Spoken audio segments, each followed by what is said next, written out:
Aqueles que estão nos visitando hoje pela primeira vez, são muito bem-vindos. Que Deus esteja abençoando, que vocês tenham uma excelente experiência de culto conosco. E para isso, gente, para a gente dar continuidade, vamos abrir então as nossas Bíblias no texto de Hebreus, no capítulo 12. Da última vez que eu preguei, algumas semanas atrás, eu falei sobre a dificuldade que em alguns momentos nós temos para viver o presente, em função de toda a ansiedade em relação ao futuro, justamente gerada pela falta de conhecimento muitas vezes, pela falta de confiança em Jesus. Nós sempre estamos sendo provados pelo Senhor para que a nossa fé seja aperfeiçoada, seja aquilatada. Então nós estivemos falando a respeito de Mateus 6, e eu confesso que quando preguei a respeito disso, quando trouxe essa exposição, o meu desejo naquele momento era falar sobre a dificuldade que nós temos para viver o presente, em função da ansiedade quanto ao futuro e por causa das mágoas do passado, por causa da nossa história. Mas quando eu mergulhei no texto, eu seria desonesta se não tivesse trazido somente o futuro naquele dia, por causa de toda a profundidade, e aí então em detrimento do tempo, foi que justamente nós optamos por falar exclusivamente a respeito do futuro. Mas hoje, desde um mês atrás praticamente está preparado, mas hoje nós vamos falar sobre a dificuldade que nós temos para viver o presente, por causa do nosso passado, por causa daquilo que aconteceu há tanto tempo, ou há pouco tempo, e nos marcou de tal maneira que essas memórias permanecem vívidas na nossa mente e vão influenciando a nossa forma de pensar, a nossa forma de nos comportarmos, a nossa forma de nos relacionarmos com Deus e inclusive com as pessoas. E para isso nós leremos o texto de Hebreus no capítulo 12, do 15 ao 17.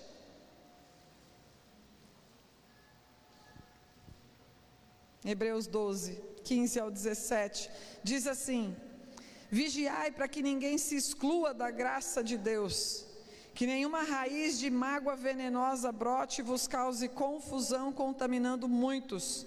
Que não se abrigue entre vós nenhum imoral ou profano como Esaú, o qual por uma refeição desejada vendeu todos os seus direitos de herança como filho mais velho. E assim, como bem sabeis, quando mais tarde quis herdar a bênção, foi rejeitado e não teve como cancelar sua decisão, apesar de ter buscado a bênção desesperadamente. Espírito Santo, nós te pedimos que o Senhor haja de tal maneira nos nossos corações nesta noite, revelando a sua palavra conforme lhe apraz, e que sejamos sarados, restaurados e curados, no nome de Jesus. Amém.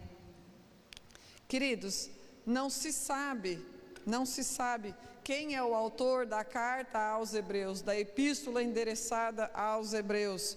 Alguns ousam falar que possivelmente tenha sido Paulo, por causa de algumas semelhanças, por causa da data inclusive, mas a verdade é que a Bíblia não diz quem escreveu a epístola aos Hebreus.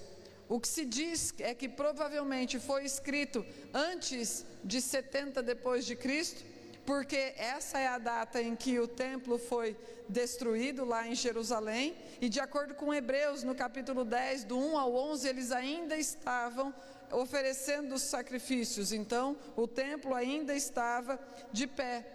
Provavelmente eles dizem que tenha sido por volta de 64 depois de Cristo, durante a perseguição de Nero aos cristãos, justamente porque é registrado no capítulo 10, do versículo 32 ao 39, uma intensa perseguição aos cristãos, que possivelmente foi iniciado a partir de Atos no capítulo 18, versículo 2, quando Cláudio determinou que todos os cristãos fossem expulsos de Roma, todos eles fossem expulsos de lá.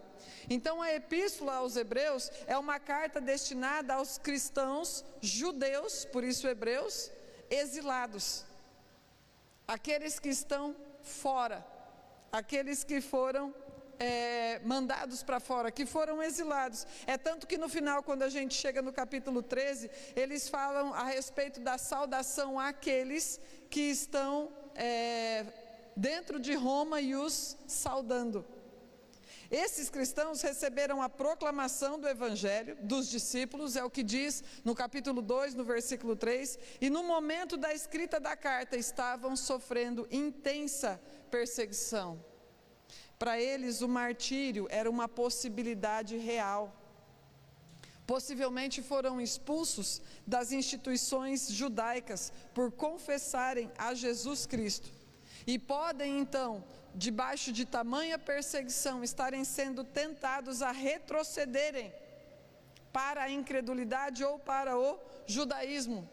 E é por causa disso que o propósito dessa carta, o propósito dessa missiva endereçada aos judeus cristãos, aos hebreus, era encorajá-los para que suportassem as tribulações e as perseguições do Império Romano e, ao mesmo tempo, demonstrar a superioridade de Jesus Cristo em relação ao judaísmo e também a sua supremacia como revelação final e perfeita de Deus.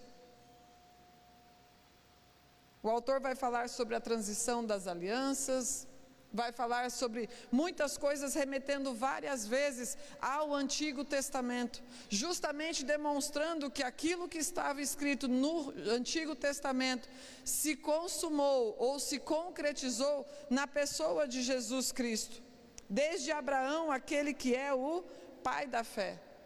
Então, quando nós lemos a respeito da epístola aos Hebreus, nós vamos entendendo a gravidade do momento e o objetivo do fortalecimento da fé. O capítulo mais conhecido ou mais famoso da Epístola aos Hebreus é o capítulo 11, onde justamente fala a respeito daqueles que sob intensa perseguição, sob intensa provação, tribulação, foram fiéis, se mantiveram firmes e guardaram a fé. Fala a respeito da natureza da fé e na sequência vai falando a respeito desde Abraão, tudo aquilo que eles passaram e se mantiveram firmes, aqueles que foram torturados, mortos ao fio da espada, cerrados ao meio, que andaram errantes, que se esconderam em cavernas, que foram perseguidos. E aí então, quando chega no capítulo 12, que é o capítulo que nós lemos, ele nos inclui. Ele está falando dos hebreus, aqueles que eram perseguidos naquela época, e também a respeito de nós. Então, quando ele chega ali no capítulo 12, logo no comecinho, ele fala assim: portanto vós, ou seja, o Deus que esteve com Abraão, o Deus que esteve protegendo e livrando todos aqueles desde Abraão de intensa perseguição, e encorajando e incentivando que não se desviassem, que não se excluíssem da graça, que se mantivessem firmes apesar de todo o sofrimento. Este Deus é o mesmo que está com vocês, hebreus, aqui do primeiro século, e continuará com todos os cristãos de todos os séculos, até que Ele venha. Então ele começa o capítulo 12 falando: portanto, vós também, que estão rodeados por uma grande nuvem de testemunhas, deixem todo o embaraço, deixem todo o pecado que tão de perto vai rodeando as suas vidas, e corram com paciência a carreira que está proposta, olhando firmemente, exclusivamente para Jesus, que é o autor e consumador da sua fé. Aquele que por causa do gozo que estava proposto, suportou a cruz, suportou a ignomínia, recusou a afronta, e depois de tudo isso, assentou-se à destra de Deus. Todos os cristãos, aqueles desde Abraão, foram perseguidos, e depois ele culmina falando aqui no capítulo 12 a respeito de Jesus, inclusive, que por causa de algo superior que estava proposto a seu respeito, depois, ressurreição, salvação de todos nós, ele suportou a cruz, suportou a afronta, a zombaria e o escárnio. Então ele fala: então nós também vamos continuar suportando tudo aquilo que vem sobre as nossas vidas. E aí ele vai explicar o motivo disso. No versículo 6 do capítulo 12 que nós lemos, diz assim: pois o Senhor disciplina quem ama e educa a todo aquele que recebe como filho. O motivo pelo qual nós passamos por tribulações, por afrontas, por injustiças e por todas essas coisas, é porque Deus é Pai. E Ele nos educa. Ele é Pai. E Ele nos educa. A disciplina vem da palavra discípulo. Por isso, quando nós somos disciplinados por Deus, é muito mais do que um castigo ou algo assim. É porque Deus está forjando em nós a imagem de Jesus Cristo e por isso nós somos chamados discípulos. Todo discípulo é disciplinado. Não existe. Todo discípulo passa por disciplina. Para quê? Para que seja mais parecido com Jesus. Eu sempre falei, inclusive, isso para as minhas filhas em alguns momentos, na educação das meninas. Eu falei assim, em alguns momentos a gente vai ver o ímpio fazer tudo errado e dar tudo certo. Em alguns momentos nós vamos ver pessoas que colam, tirando notas boas. Nós vamos ver que pessoas enriquecem, às vezes ilicitamente, passando pessoas para trás, e se dão bem.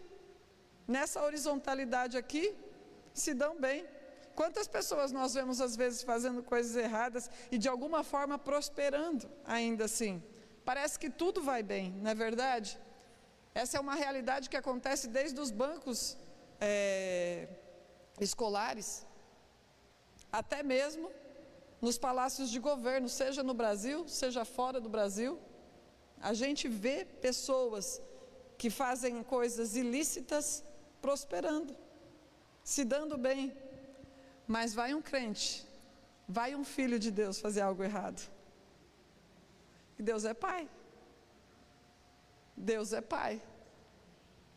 Não é algo do tipo assim, ai meu Deus. Deus é Pai. Eu sempre falei para as meninas, vocês têm a opção, é a responsabilidade de vocês, fazer o que é certo, fazer o que é errado, mas vocês lembrem que Deus é Pai. E porque Ele nos ama de tal maneira, Ele não nos deixa largados à nossa própria orientação, à nossa própria condução. Ele nos disciplina, porque nos ama de tal maneira. Então, uma das coisas que Deus começa a falar aqui é: vocês estão sim sendo perseguidos, vocês estão sim sendo torturados, vocês estão sim sob pressão intensa, mas é porque eu os amo, é porque eu sou o Pai e porque eu disciplino todos os meus filhos.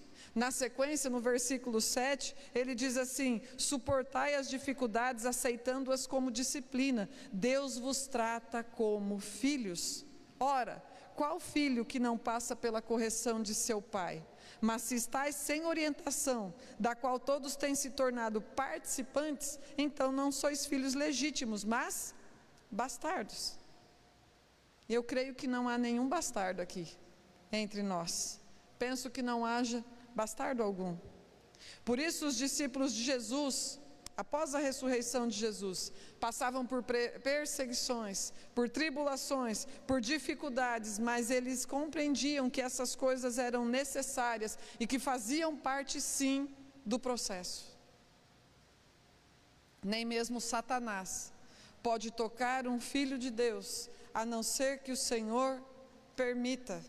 Isso é o que diz o texto, isso é o que a gente vê na história de Jó, e isso é o que diz o texto de 1 João, no capítulo 5, versículo 18, que o inimigo não pode tocar um cristão, a não ser que o Senhor tenha permitido. E daí então, na sequência, o texto vai explicar que nós somos disciplinados para que nós nos tornemos participantes da santidade de Deus. Nenhum de nós gosta de passar por tribulação, nenhum de nós gosta de passar por dor. E em relação aos cristãos da carta aos Hebreus, eles estavam passando por tortura, por alienação familiar, por alienação social, por perseguições, por morte. E essas dores são as que nos fazem sim crescer em santidade, sem a qual ninguém verá ao Senhor. É por isso que no versículo 12 ele vai falar: então, fortalecei as mãos enfraquecidas, fortalecei os joelhos que estão vacilando. Todo mundo, desde Abraão, passou por situações de provação, de dificuldade, então sejam fortalecidos. E ele vai falando sobre 3 atitudes na sequência, para que as nossas mãos e os nossos joelhos sejam fortalecidos, porque em alguns momentos a gente corre o risco de vacilar, sim. E nenhum de nós seja arrogante achando que é bom demais, que não passa por esse tipo de coisa. Então no versículo 12, ele fala nesse sentido, deste fortalecimento sob pressão, e a partir do versículo 13, ele vai falando a respeito dessas 3 atitudes que nós devemos ter, e a primeira que ele fala é sobre arrependimento.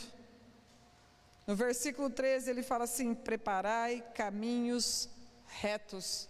Isso remete lá a Isaías 40, no versículo 3. Quando ele fala isso para os judeus cristãos, eles sabem exatamente o que é que estava escrito lá na Torá e lá nos profetas. Quando ele fala preparai caminhos retos, eles sabem que o que ele está falando é sobre andai em retidão. Isaías no capítulo 40, versículo 3 diz assim: em meio à terra desértica, preparai o caminho para o Senhor, na estepe aplanai uma vereda para o nosso Deus. Preparar um caminho reto é se arrepender, andar em retidão, não num trecho sinuoso, não tentando pegar atalhos. O Senhor nos justificou. Quando a gente digita no computador, e a gente vai então definir as margens, a gente pode colocar os parágrafos todos à direita, todos à esquerda, centralizado ou justificado. As 2 margens retas. Todo aquele que recebeu a salvação, que o Espírito Santo revelou salvação e justiça ao seu coração, é justificado pelo Senhor, é feito reto pelo Senhor. Então o Senhor fala a respeito disso: se arrependam, façam um caminho reto. E depois na sequência, no versículo 14, ele vai falar assim: esforçai-vos por viver em paz com todas as pessoas e em santificação. Ele está falando sobre aliança, e ele está falando sobre transformação. O significado da palavra paz: esforçai-vos por viverem em paz com todas as pessoas. O significado da palavra paz no original é aliança. E para os casados, quando nós nos casamos com uma pessoa, nós estamos falando: não tenho guerra com você. Não tenho guerra com você, não estou junto contigo para fazer guerra. Só que isso não é somente para os casais, isso é para todos nós, e é um esforço, viver em paz com as pessoas, e em caminho de santificação, de transformação, é um esforço, e ele está falando exatamente isso: se esforcem por isso. Se esforcem por terem paz com as pessoas, se esforcem. Em Efésios capítulo 4, versículo 3 vai dizer assim: façam todo o esforço para conservar a unidade do Espírito pelo vínculo da paz. Aliança. Todos nós fomos aliançados pelo sangue de Jesus, e a ideia é que seja uma unidade diversa mesmo, uma unidade diversa, porque nós somos todos diferentes. Origens diferentes, histórias diferentes, pensamentos diferentes, cada um vem de uma realidade diferente, e é óbvio que não é fácil. Por isso, muitas vezes é dito na Bíblia: esforçai-vos pela unidade.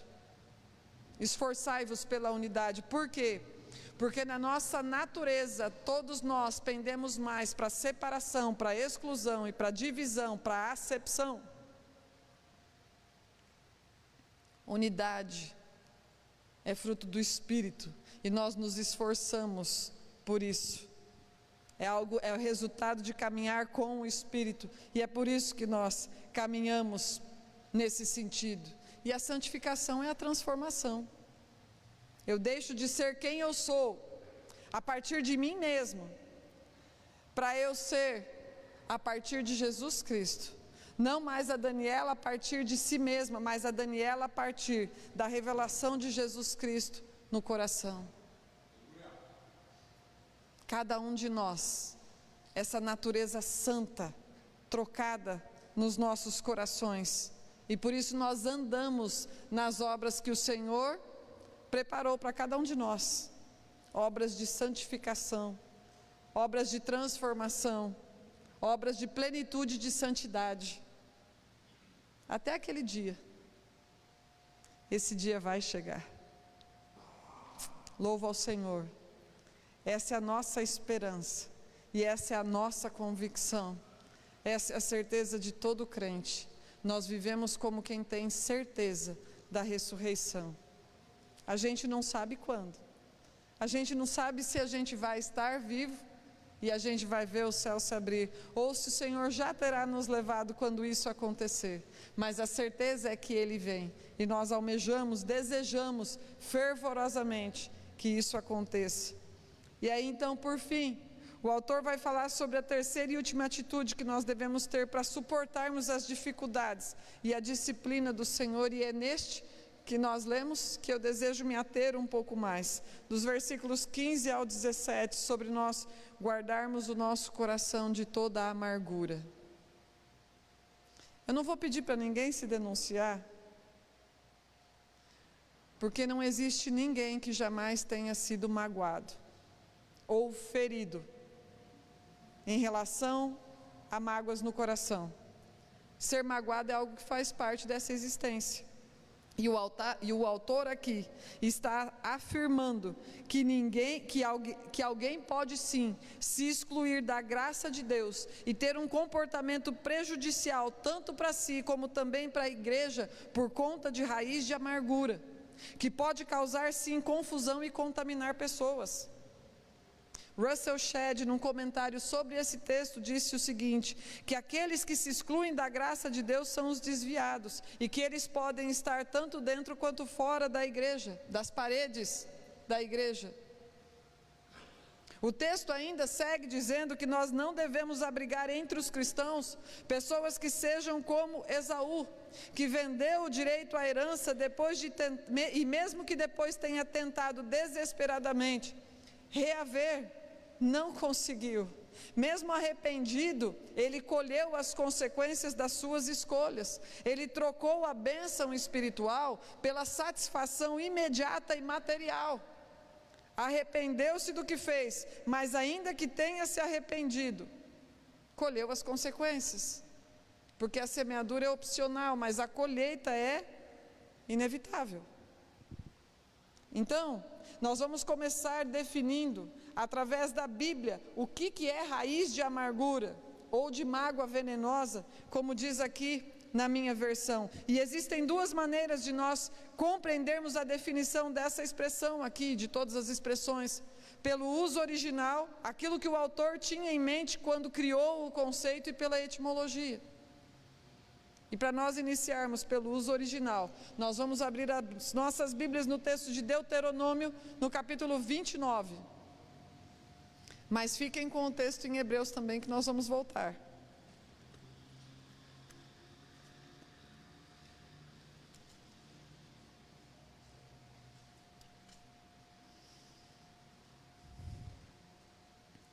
Deuteronômio no capítulo 29, nos versículos 18 e 19, diz assim: zeles para que entre vós não haja nenhum homem ou mulher, clã, tribo ou família cujo coração se afaste do Senhor. Lá em Hebreus, se exclua da graça de Deus, para adorar os deuses daquelas nações, e para que não haja no meio de vós nenhuma raiz que venha a produzir planta venenosa e muitas amarguras. Portanto, se uma pessoa cujo coração se afastou do Senhor para seguir e cultuar outros deuses, ouvir as palavras deste pacto sob juramento, invocar uma bênção sobre si mesmo e pensar: Agora estarei seguro, haverei de ter paz, olha isso, andando conforme o bom parecer do meu coração. Segue o coração enganoso. Trará desgraça tanto a terra irrigada quanto a terra seca. O povo aqui tinha peregrinado pelo deserto, e agora eles estavam às portas de Canaã, para entrarem na terra prometida, e Deus os está advertindo contra o perigo da idolatria, e como ela pode afastá-la dele.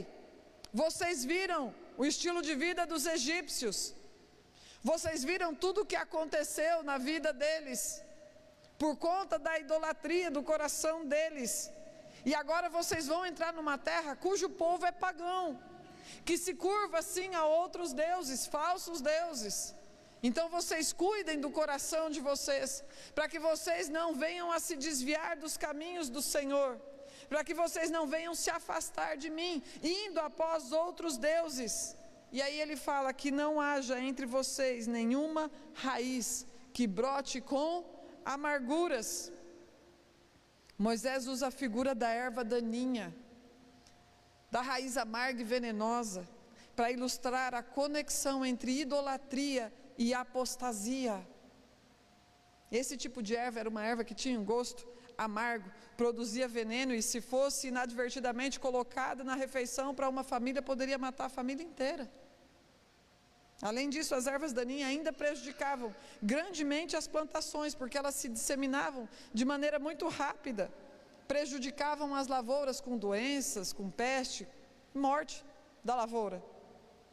Então aqui no texto de Deuteronômio 29, do 18 ao 9, nós vemos que ele se encaixa perfeitamente ao texto de Hebreus 12, porque muitos cristãos estavam sim sendo perseguidos, tendo seus bens confiscados, perdendo negócios, sendo presos, sendo mortos, sendo tentados sob sofrimento a se excluírem da graça de Deus, conjecturando nos seus corações: será que vale mesmo a pena continuar servindo a Jesus, porque eu estou perdendo tudo, inclusive a minha vida? Constantemente pressionados a abandonarem a sua fé, torturados. Nero usou os cristãos para fazer tochas humanas pelas estradas de Roma. Será que nós devemos nos esforçar para termos aliança uns com os outros, um fortalecendo o outro, porque a pressão está grande? É justamente isso. Ninguém aqui é fortão, não. Todos nós, sem exceção, precisamos do fortalecimento uns dos outros, para que a gente não venha se excluir, porque um anima o outro. Por isso que no versículo 15, lá de Hebreus, no versículo 15, lá de Hebreus, ele vai falar: vigiai que ninguém se exclua da graça, ou seja, que ninguém se desvie do caminho, considerando as vantagens deste mundo mais atraente do que a fé em Deus. Assim como fez Esaú, que sob pressão por um prato de lentilha, trocou o espiritual pelo material, abriu mão de algo superior por uma satisfação imediata. Esaú, quando negocia a bênção com Jacó, ele chega a dizer: eis que eu vou morrer, de que me adianta o direito à primogenitura?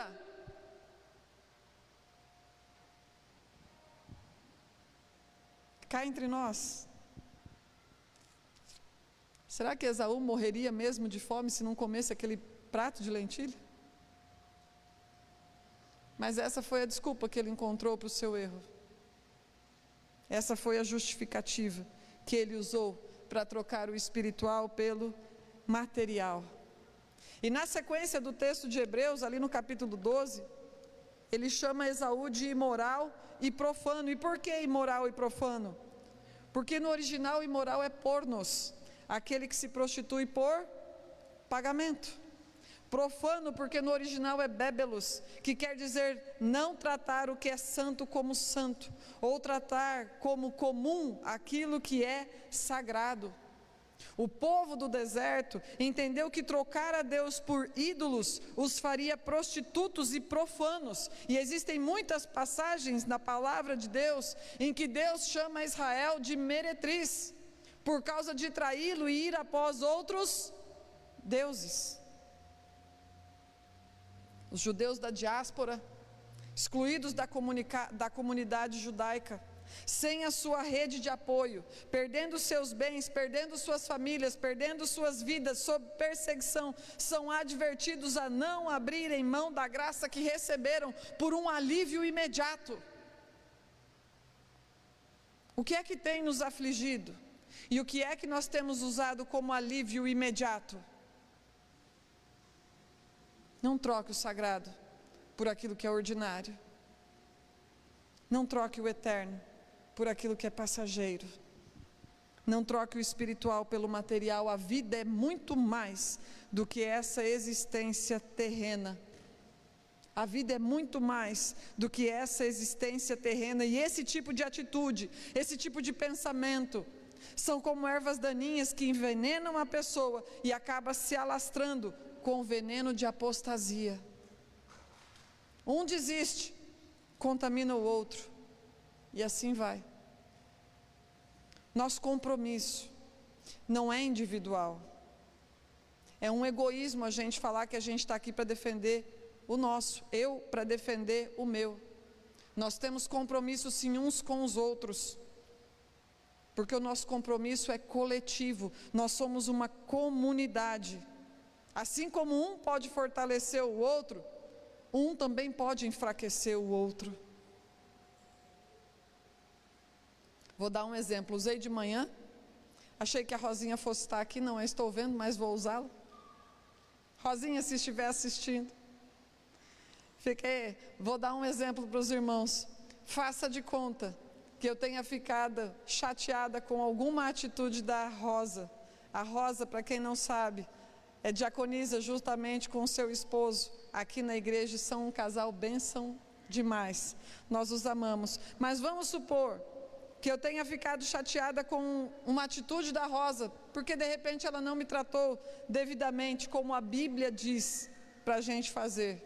Fiquei chateada e não tratei. Não cheguei na Rosa com uma atitude de reconciliação para conversar. Não para tirar a limpo e brigar, mas com vistas à restauração, à comunhão, à unidade. Então eu começo a guardar esse ressentimento aqui no meu coração. E em algum momento eu vou chegar num irmão da igreja e eu vou falar assim, para quem conhece a Rosa: você já viu como essa diaconisa fica dando tarefa, distribuindo tarefa para todo mundo aqui? A gente sabe que a Rosa é boa de delegar, louvado seja Deus por isso. Você já viu como essa irmã fica delegando? E daí o outro que de repente não conhece a Rosa, não sabe, não a conhece, já começa a criar uma imagem a respeito dela, a partir daquilo que eu falei. Não vai entender que ela está no desempenho das suas funções, vai achar que a Rosa possivelmente seja uma autoritária. E essa é uma das maneiras que a raiz de amargura vai se alastrando. Isso para falar da igreja, mas também na sua casa, na sua família. Quando eu estou com esse lado aqui da família, eu falo mal daquele outro lado lá da família. E daí quando eu estou desse outro lado aqui da família, eu falo mal daquele outro lado. E quando eu estou com os filhos, eu falo mal do marido. Ou falo mal da esposa. E a gente vai criando divisão nos ambientes. A Bíblia diz que Deus detesta 6 coisas e a 7ª Ele abomina, que é a pessoa que provoca divisões entre os irmãos. Nós precisamos ter temor no nosso coração e nos esforçarmos por unidade, porque unidade não é algo natural, unidade é sobrenatural, e é por causa do Espírito Santo nas nossas vidas que nós somos chamados a viver de tal maneira. Pastor Luiz Roberto Navarro Avelar, num dos seus artigos, afirmou que a fofoca e a maledicência são amigas íntimas da amargura. num momento de fragilidade, nós podemos usar a dificuldade como justificativa para pecar, e isso pode se alastrar, e a mágoa não é autorização para pecar. E além do mais, se você vai conviver com alguém que vive murmurando, com alguém que vive reclamando, você vai começar a enxergar o copo cada vez mais vazio. Por isso, por causa dessa possível contaminação, é que a Bíblia diz no versículo 16, para que não se abrigue uma pessoa assim na comunidade cristã. Por isso a necessidade de disciplina, de correção, de amor. Por isso que Deus nos corrige, para que nós insistamos em permanecer no caminho e juntos, fortalecendo uns aos outros. Deus nos chamou para termos atitudes santas. Mas se eu não colar, eu não vou passar na prova. Se eu não sonegar, eu vou à falência. Se eu não assistir pornografia, meu casamento não decola. Se eu não contar piadinhas imorais no ambiente de trabalho com os meus colegas, eu não serei popular, ou que seja na faculdade. Lembra de Esaú? Se eu não comer, eu vou morrer, que se lasque a primogenitura. Deus nos chama para sermos santos. E como nós podemos, sendo santos, fazer exatamente tudo de errado que todo mundo faz? Será que nós trocamos o eterno por aquilo que é passageiro, pela satisfação imediata? O culto pelo cinema? O tempo de devocional pela preguiça, a oração pelas séries, pelo celular, pela televisão. Será que nós trocamos o espiritual pelo material, ansiosos em relação ao que comer, ao que beber, ao que vestir, como se a vida fosse comida, bebida e roupa? Na última vez que trouxe a palavra, falei sobre isso, sobre nós acharmos que dormir é sobre a cama e não sobre o sono. Acharmos que comer é sobre aquilo que se come e não sobre estar satisfeito, sobre beber, ser sobre bebida e não sobre estar hidratado, com rios de água viva fluindo do coração de cada um de nós. Será que nós somos arrogantes demais para acharmos que nós estamos tão longe assim de Esaú? E para que nós possamos compreender plenamente o sentido daquilo que é uma raiz de amargura, além do conceito original que nós vimos aqui com Moisés, nós também precisamos observar a etimologia lá de Hebreus, capítulo 12, no versículo 15. Aqui nós já vimos que raiz de amargura é negociar a santidade pelas coisas ordinárias, passageiras e materiais. Agora, quanto à etimologia, Hebreus 12, 15, a palavra amargura em grego é pícria, que significa ira, aspereza, descontentamento, irascibilidade. Tem a ver com um objeto que é cortante, com um objeto que é perfurante. E em geral, a amargura é resultado de frustração. Pastor Ted Reidorn, pastor da Igreja Batista do Calvário, explica que a amargura é o resultado da frustração não resolvida por causa de ira ou inveja. Ele afirmou ainda: a amargura não só destrói seu testemunho, mas também contamina outros. A palavra contaminar vem do grego miaino, que significa manchar ou macular, contaminar cerimonial ou moralmente, torna a pessoa incapaz de manter comunhão com o Senhor, de adorá-lo e de servi-lo. Como que a Bíblia explica então que a amargura é resultado de frustração?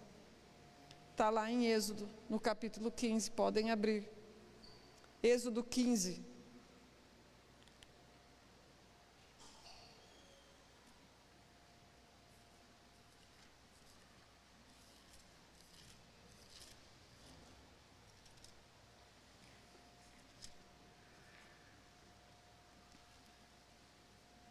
Êxodo 15, do versículo 22 ao 25.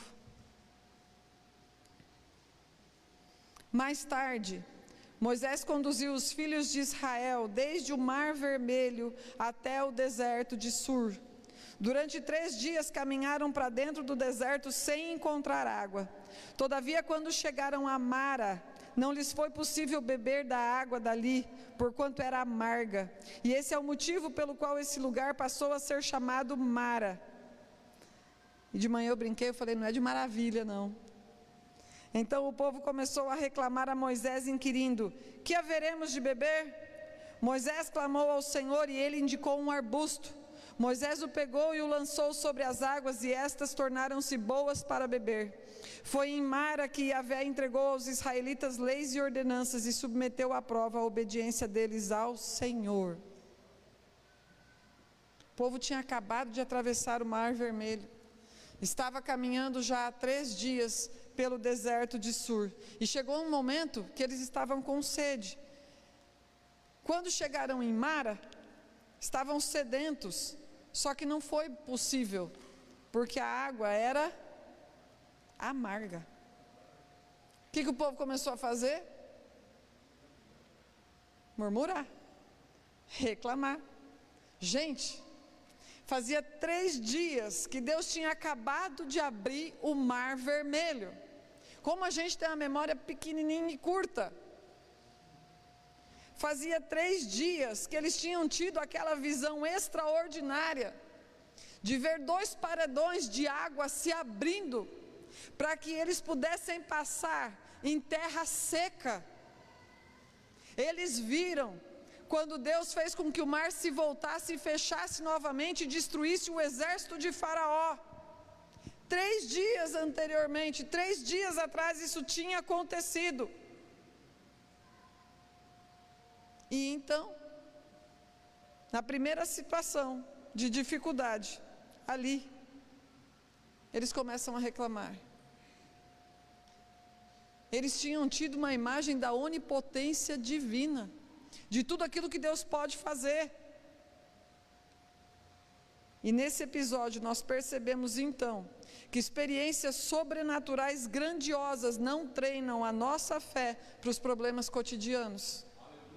O povo foi liberto do Egito, viu quando Deus abriu o mar, mas quando a boca ficou seca, começou a reclamar.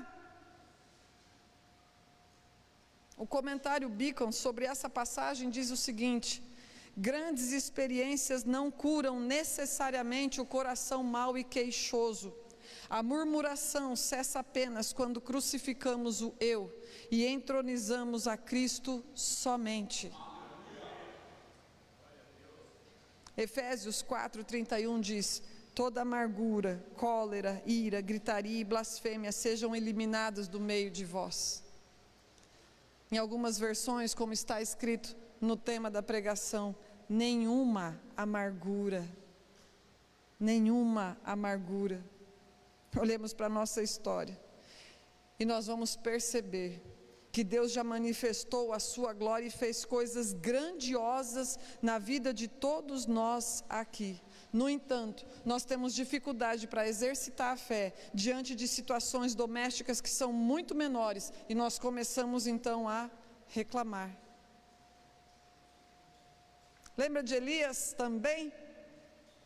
Em cima lá do Monte Carmelo, sozinho contra 450 profetas de Baal, está lá em 1 Reis 18 e 19, 450 profetas de Baal, e a Bíblia diz que naquele dia ele degolou os 450 profetas de Baal.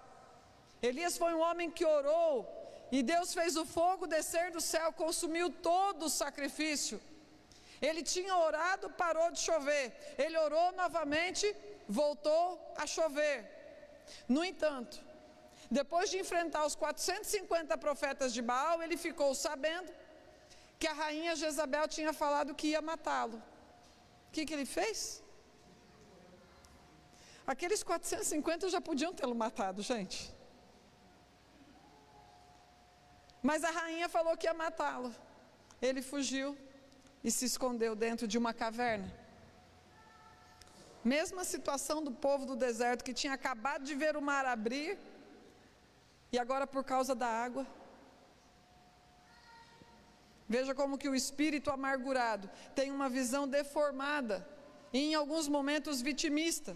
Deus acolhe o profeta, restaura a sua fé, mas avisa Elias: você está aí achando que você é o único? Senhor, mataram todos os profetas de Israel e só eu sobrei. Elias, eu te amo. Eu te amo, Elias. É por isso que eu vim aqui na porta dessa caverna falar contigo. Eu entendo o que está acontecendo no seu coração, mas eu vou te falar uma coisa. Tem mais 7.000 anônimos que não se dobraram. Você não é o único. Vivo como se o mundo orbitasse em torno de si. Por quê?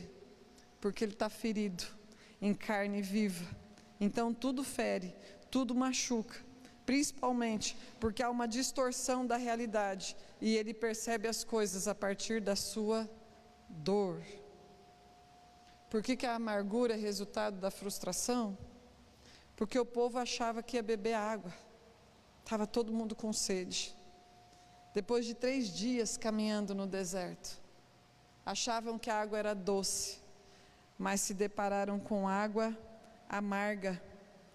Esperavam uma coisa e aconteceu outra. Tem a ver com expectativas quebradas, tem a ver com idealizar e aquilo não vir a se concretizar. E a etimologia da palavra frustração vem de fraus, que é fraude, mentira, erro.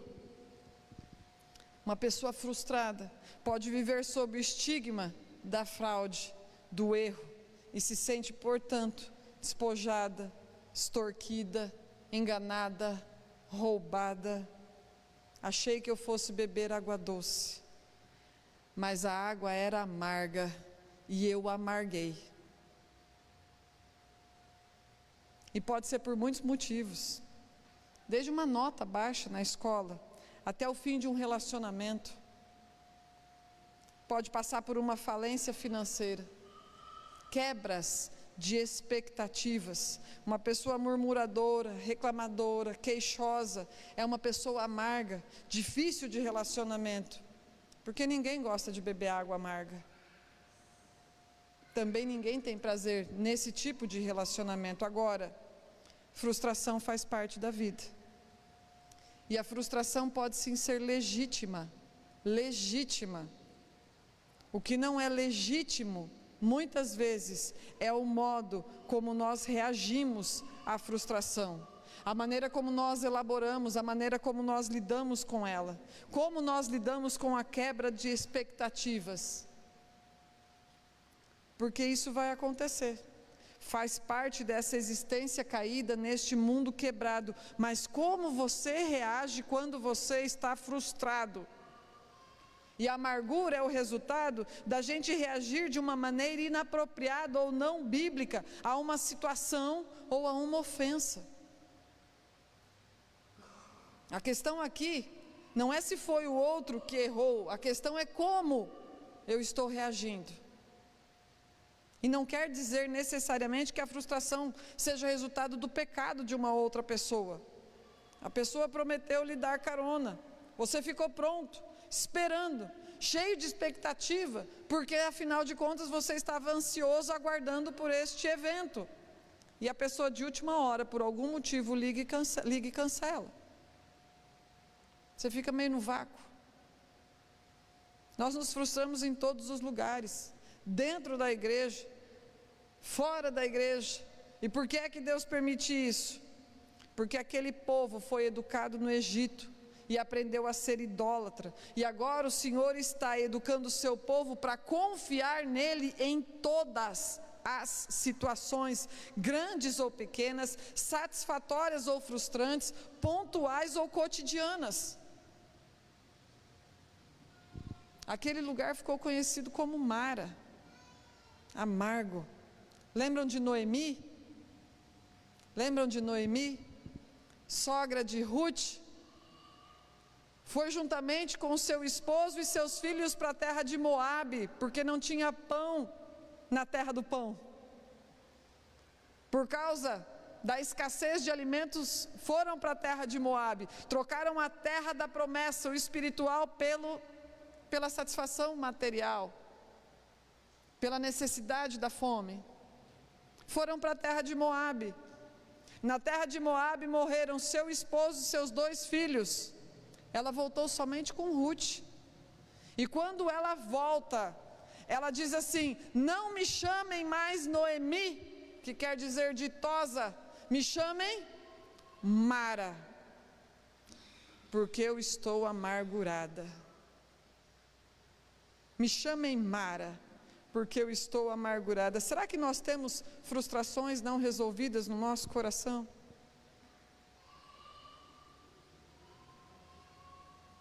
Será que nós carregamos amarguras que têm distorcido a nossa visão, tirado a nossa alegria, que tem nos impedido de nos relacionarmos com as pessoas de uma forma leve, saudável?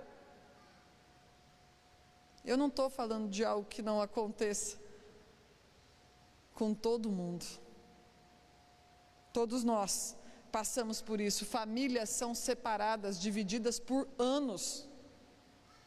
Alguém que foi traído, mas nunca resolveu isso no seu coração, vai tratar uma nova amizade ou um relacionamento como se aquela pessoa que não tem nada a ver com a situação anterior pudesse traí-la a qualquer momento. E a realidade deste mundo quebrado é: você vai ser frustrado, espere por isso. E Deus vai permitir que você se frustre. Por quê? Porque Ele é Pai. E portanto Ele está nos educando. Esaú ficou frustrado, pediu o guisado para Jacó, e ele não deu, estava com fome. Mas aí então ele ofereceu uma negociação. E o que Esaú fez? Aceitou, trocou a bênção espiritual pela satisfação, pela comida, porque não podia suportar a frustração. Eu vou morrer. Olha a visão distorcida. Esaú, você não vai morrer por causa de não comer um prato de lentilha. Mas essa era a proporção que ele ali estava dando por causa da pressão da fome. Nesse sentido é que a raiz de amargura é a idolatria, porque nós, quando estamos frustrados, lidamos com a situação do nosso jeito, como Esaú, negociando princípios ao invés de obedecê-los, ao invés de ter esses princípios como superiores, acabamos trocando aquilo que é santo por aquilo que é profano, o espiritual pelo material. Frustrar-se é inevitável e Deus deseja aperfeiçoar a nossa fé. Portanto, qual será a nossa reação diante destas situações? Confiança ou reclamação? A Bíblia diz que em Mara Moisés clamou ao Senhor, porque não tem outra coisa a fazer diante disso. Diante de uma expectativa quebrada, diante de uma frustração, o que a Bíblia diz para que nós façamos é que clamemos a Deus e confiemos que, apesar de ter sim saído do nosso controle, do controle dele não saiu. Do controle dele não saiu. E o Senhor não é um Deus que nos deixa largados. Ele é Pai, interessado em nos educar, em restaurar em nós a imagem que nós perdemos lá no Éden, do seu Filho. Queria chegar em casa e descansar, mas eu cheguei em casa e eu tinha um cano para consertar. Ai meu Deus, que eu chego em casa, e a hora que eu chego em casa, pensando depois de um dia de trabalho, que eu vou descansar, está essa lambuzeira de gordura, o cano da pia estourou, e eu tenho que lidar com tudo isso daqui. Queria ter dinheiro para viajar, mas o carro quebrou, e o conserto levou todo o dinheiro que iria para o final de semana. Queria ser engenheiro, mas não pude cursar a faculdade, porque eu tinha que trabalhar. Depois eu casei, tive filhos e a faculdade ficou muito distante. Queria ter dito isso para aquela mitidinha da escola 20 anos atrás. Tem coisa que é assim, gente, 20 anos atrás. E sabe o que é interessante? Fica se lembrando do diálogo que teve com a pessoa. E aquilo que você falaria agora, 20 anos depois. Ah, se ela cruzasse comigo. eu ia mostrar para ela. Nós somos assim. Queria nem ter ajudado tal pessoa, porque depois essa pessoa me passou a perna, e se eu soubesse.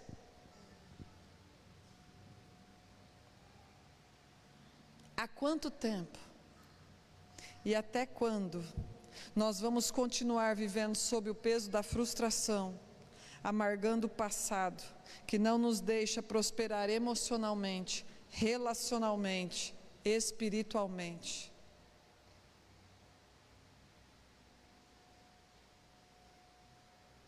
Nenhum de nós, quando está amargurado, gosta de ser amargurado.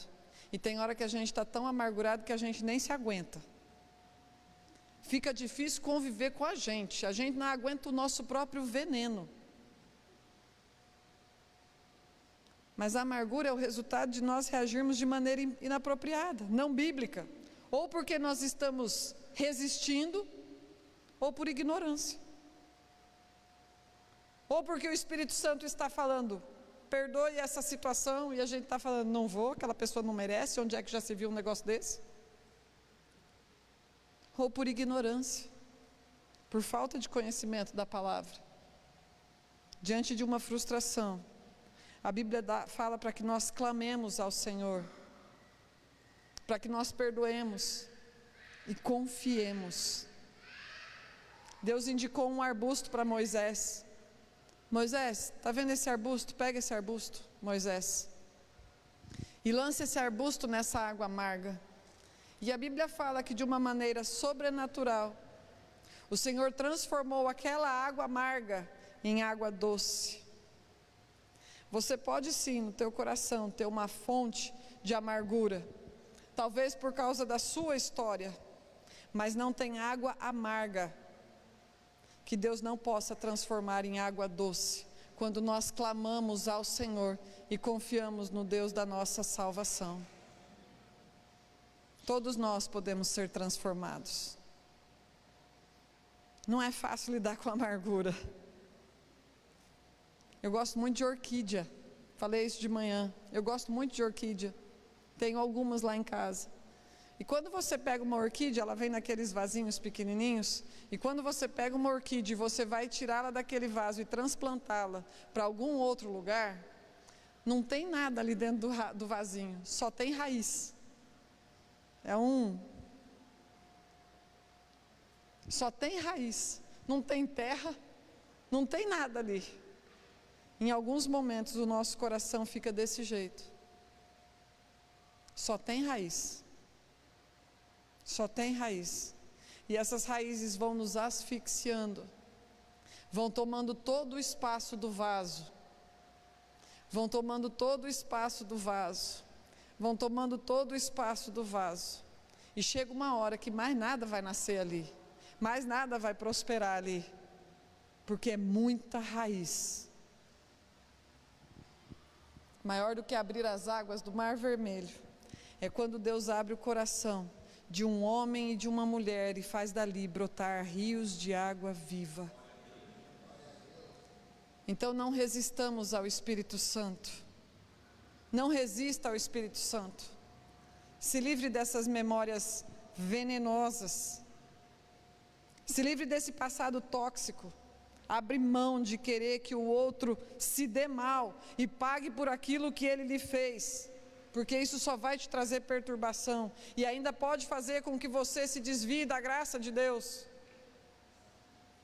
Dani, eu já tentei tantas vezes, irmão, eu também, muitas vezes, e sempre, porque nós somos muitas vezes magoados, e seremos muitas vezes ainda.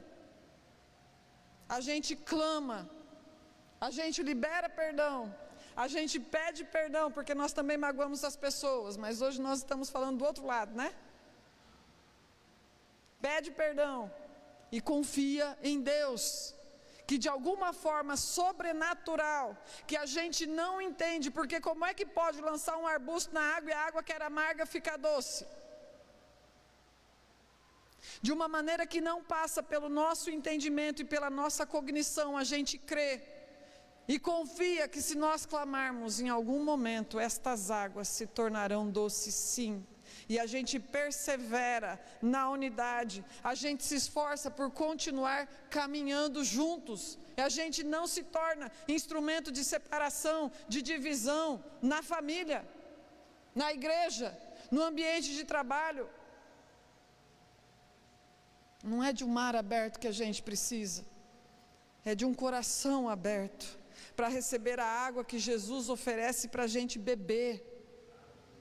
Aquela mulher samaritana, lá em João no capítulo 4, vivia frustrada e insatisfeita, colocou todas as suas expectativas em 5 relacionamentos que foram frustrados, estava no 6º. E Jesus disse para ela: quem beber dessa água outra vez, água natural, terá sede novamente. Aquele, porém, que beber da água que eu lhe der, nunca mais terá sede. Pelo contrário, a água que eu lhe der, tornar-se-á nele uma fonte jorrando para a vida eterna. Nós somos chamados a sermos aperfeiçoados em fé, confiarmos em Deus, porque Ele transforma sim as nossas águas amargas em águas doces. O problema nosso é que nós não queremos pegar o caminho bíblico para resolver estas coisas. A gente quer fazer do nosso jeito, ordinário, natural, mesquinho. A gente quer que a outra pessoa pague sim pelo que fez. A gente quer que aquela pessoa amargue aquilo que nos ofendeu. Ou então a gente fica se lembrando das nossas frustrações e a gente vai se colocando debaixo de expectativas não realizadas. Nada vai dar certo na minha vida mesmo, é bem aquilo que meu pai vivia me falando, que eu não sirvo para nada, que eu não vou dar em nada.